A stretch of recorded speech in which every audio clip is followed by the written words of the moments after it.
एहसान भाई साहब, आप पाकिस्तान के सीनियर सियासतदान हैं, सुप्रीम कोर्ट के सीनियर वकील हैं। दो सूबों में इलेक्शन का फैसला होना था, दो सूबों की हुकूमतें ख़त्म हुई। एक के बारे में बहुत स्ट्रिक्टली आमराना अंदाज में सुप्रीम कोर्ट के कुछ जजेस ने फैसला कर दिया और एक सूबे खैबर पख्तूनख्वा को बिल्कुल नज़रअंदाज कर दिया और ये कह दिया कि मुतलका फोरम पे जाएं।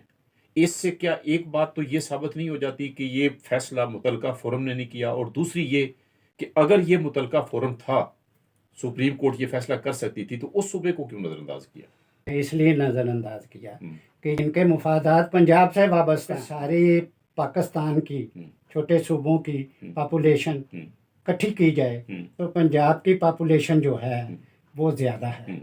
पंजाब के MNA इतने ज़्यादा हैं कि अगर कोई पार्टी पंजाब से जीत जाए तो सारे मुल्क में हुकूमत करती है। मियाँ साहब, इनके मुफादात वाबस्ता हैं पंजाब से, इसलिए ये पंजाब का इलेक्शन करा रहे हैं और इनका ख्याल है कि एक पार्टी पंजाब का इलेक्शन जीत जाएगी इनके फ़ायदा पहुंचाने के नतीजे में, उनके लीडर को उस पार्टी के ज़मानतें देने के नतीजे में और उस को फेवर करने के नतीजे में इन्हें यकीन है कि वो पार्टी जीत जाएगी और इनके मुफादात पूरे होंगे, इनके बच्चों के, इनके रिश्तेदारों के मुफादात पूरे होंगे। इसलिए ये दूसरे सूबों को इग्नोर करते हैं और पख्तूनख्वा को भी किया और पंजाब इन्होंने कहा इलेक्शन कराओ और उसी पे जोर दिए जा रहे हैं। और ये मैं बताता चलूँ कि ये मुफादात तो ले लेंगे, लेकिन इन्हें ये पता होना चाहिए इन मुफादात के नतीजे में मशरकी पाकिस्तान गया। ये मुफादात इन्हें ज़्यादा पे नहीं करेंगे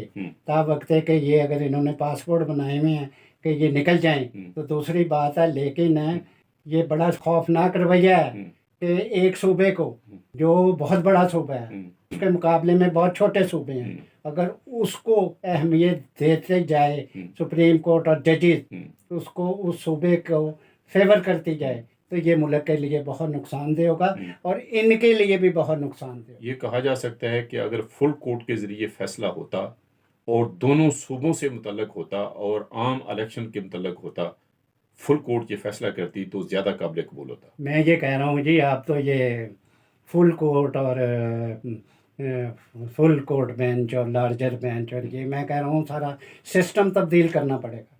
अगर इस मुल्क को चलाना है तो फिर ये इस तरह नहीं मुल्क चल सकता। ये पार्लियामेंट को इस मुल्क का सिस्टम दुरुस्त करना पड़ेगा।